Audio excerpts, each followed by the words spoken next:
Athens, Georgia, and the Lowcountry. This is WJCL 22 Morning News. See us now. Right now on WJCL 22 Morning News at 6, a ceasefire agreement today between Russia and Ukraine. Why officials around the globe are concerned about Russia holding up their end of the agreement. Congress crafting a new response to Ukraine. I'm Aixa Diaz in Washington. How lawmakers are hoping to help the war-torn country. We do not have young lives to spare. A teen dead, 2 other teens critically hurt after a shooting outside of a high school. What police know so far. And a brutal double murder leaving authorities in Florida shocked. A couple found dead after going for a bike ride. Why one officer says it's one of the most gruesome crimes he's seen in decades. It is right now 6 o'clock on this Tuesday morning, and we are looking live from our Skyview 22 on top of the Homewood Suites on the river. All is calm and quiet, and what you can't tell is that it is warm out there this morning. We want to thank you so much for starting your day with us right here on WJCL 22. Good morning, everyone. I'm Emma Hamilton. And I'm Frank Sulkowski, the lady responsible for these warm temperatures and what's coming later in the week. No, just the messenger. Yeah, sure. We'll blame Jonathan for later. When Jonathan comes back, we'll say it's his fault. That's where he is. All right, Melissa Hall.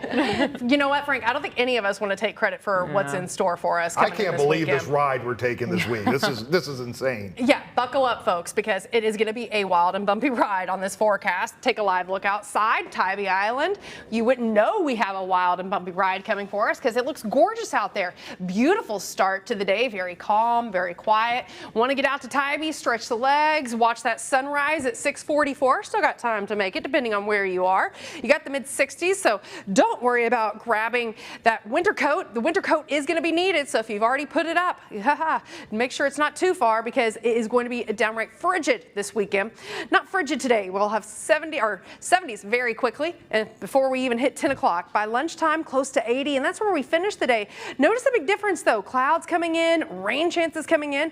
Today, just looking for rain, but by tomorrow, we could have some thunderstorms, and then here it comes, that wild and bumpy ride we were talking about. By this weekend, turning cooler, lows back into the 30s. I'm going to show it all to you, break it down, time it out, in that full certified most accurate forecast. Frank, Emma.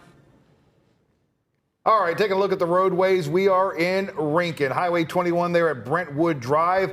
As you can see, some cars rolling now as we sit at 6:03 this Tuesday morning. Well, right now, the civilian death toll is rising in Ukraine. Here's what we know right now. According to the United Nations, more than 400 civilians have been killed and roughly 800 people have been hurt. So far, at least 1.7 million Ukrainians have fled the country. This morning, a new ceasefire is set to begin that will allow more civilians to escape. But as ABC's M. Wynn reports, some officials are hesitant about today's plan. This morning, Russia declaring another ceasefire to open humanitarian corridors out of the capital, Kyiv, and other major cities. But Ukrainian leaders remain skeptical since similar efforts in recent days have failed.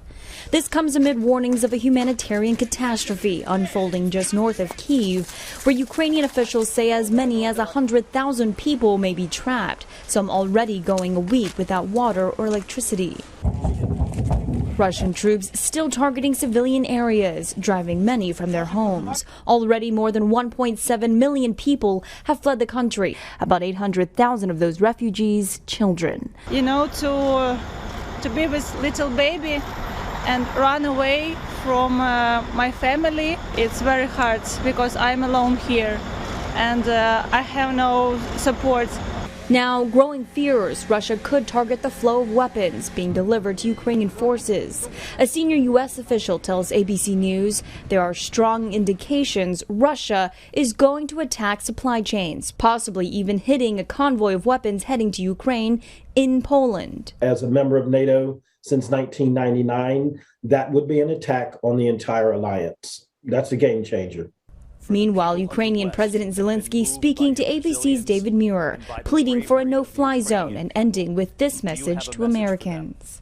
If you see and if you understand how we feel life, how we fight against all the enemies for our freedom, support us, and not only with words, with concrete, direct steps. Do it, and I think we'll win. Russia and Ukraine's foreign ministers have agreed to meet this Thursday for high-level talks on the sidelines of a diplomatic forum in Turkey. Em Nguyen, ABC News, Washington. This morning, South Carolina Representative Nancy Mace is pushing a bill that would ban Russian oil here in the U.S. Mace released a statement that said, quote, Putin is funding his invasion of Ukraine through the oil and gas we import from Russia. Every barrel we import is stained with Ukrainian blood, end quote. We do want to check in with our Aixa Diaz in Washington with the plans from our lawmakers to potentially put this ban in place. The two most talked about plans on Capitol Hill are banning Russian oil and sending aid money to Ukraine.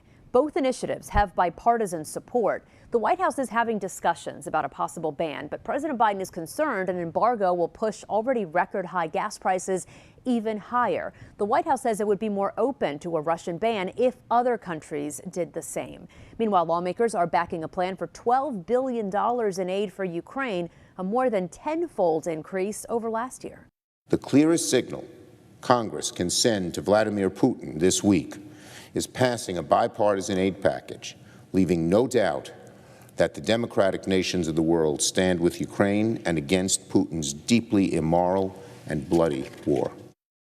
We're expecting action on these proposals soon. Congress would likely add them to the budget bill that's due on Friday. In Washington, I'm Aixa Diaz. This morning, gas prices are the highest they've been since the 2008 recession. The national average sits at $4.17 a gallon. Now, this is footage from our area overnight where we're seeing prices over $4 a gallon. Coming up on Good Morning America, a deep dive into how this could affect travel, plus the apps that'll save you money at the pump. You can catch GMA right after our show this morning, starting at 7. Well, all new this morning, we have the mugshot of WNBA All-Star Brittney Griner detained in Russia right now. She was arrested on suspected drug charges this morning. American officials are working to get her back to the state. Russian customs officials say they found vapes with cannabis oil in her luggage. Those vapes are illegal there. Well, all new this morning, the Emmett Till anti-lynching bill is now headed to President Joe Biden's desk for a signature.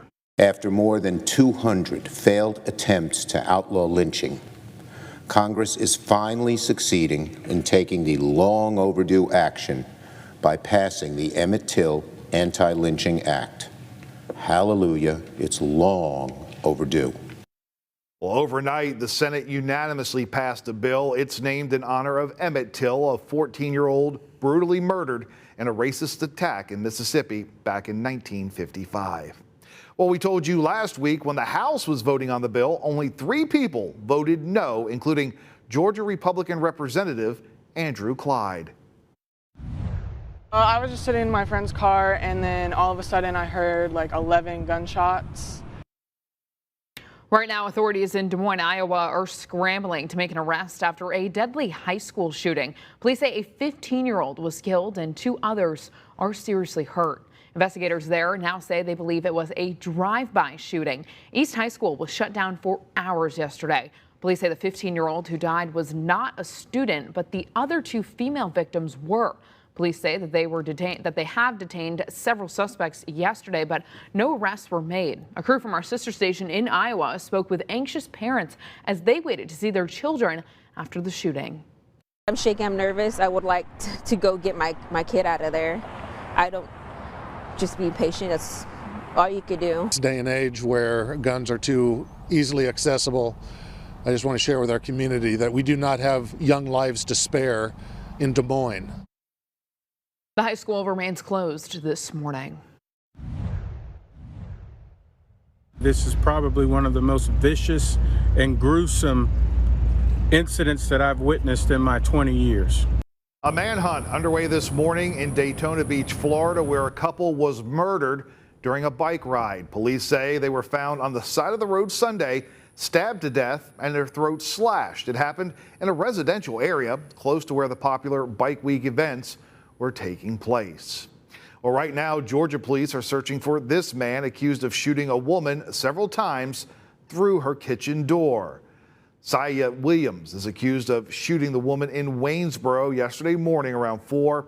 She was taken to the hospital. It is expected to recover. Now it's unclear whether she knew that shooter. The things she told me that she did, acting like she was tucking in her kids. Of faking her own kidnapping. Authorities in California say Sherry Papini set up the crime 6 years ago to get away from her young children and husband. Investigators say they just found her. Coming up on Good Morning America, we're expecting to hear in court today. You can catch GMA right after our shows starting at 7.